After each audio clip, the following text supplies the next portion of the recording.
A former military sniper asserts that the shooter who attempted to assassinate Donald Trump had assistance from inside sources.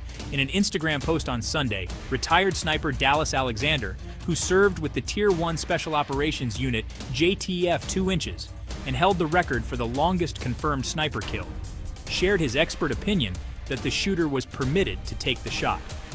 "I'm very familiar with the layout of these events and what the security measures should be," Alexander said a day after the assassination attempt. "What happened yesterday leaves no doubt in my mind that the shooter had help from an agency, organization, or the government," he stated. Alexander added that upon seeing aerial photos of the event, "It immediately made no sense to me," noting that the rooftops presented glaring vulnerabilities that should have been obvious to anyone. "You don't even need to be a sniper.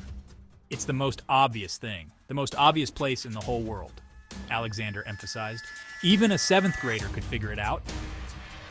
What do we need to secure? These rooftops that are almost within zeroing range of a rifle," he continued. Ultimately, Alexander suggested that a stand down was effectively ordered, allowing shooter Thomas Crooks to get into position. "Something happened. I'm not pointing fingers at anyone, but it's too obvious that this guy had help getting there.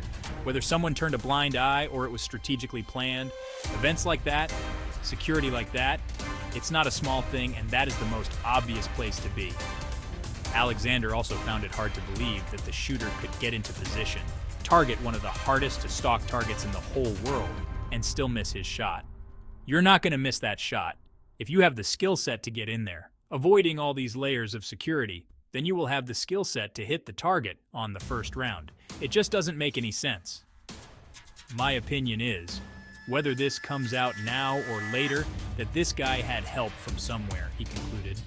Alexander's assessment echoed sentiments from retired Green Beret Matthew Murphy, a certified Level 1 sniper with extensive special operations training, who also deduced that the failed assassination attempt on Trump was likely an inside job.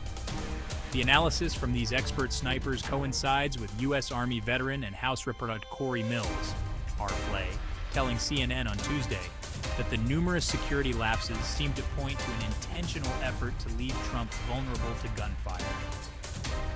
"The amount of negligence, the number of mistakes made here, I find it very difficult not to conclude this was intentional rather than fecklessness," Mills told anchor Kate Bolduan during RNC coverage in Milwaukee.